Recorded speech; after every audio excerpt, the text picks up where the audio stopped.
Hi guys, I received a product for someone. It's Andrea's Secret Lady in Gold perfume. And titest natin kung gano'n siya kabango. Mag-spray lang ako ng konti.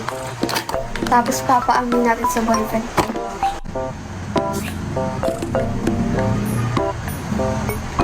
Smells like floral scent na may baby cologne, ganun. Ang very expensive niya kapag ginamit mo to. Try na natin sa katawan natin. Kasi tingnan natin kung mapapansin niya. Nag-iba ko ng perfume. Jade! Tingnan mo to, Billy. Yan. Tingnan mo. Saan yan, di ba? Okay. Ginamit mo yung binili ko sa'yo, papa mo? Alin? Ikaw pala bumigay nun?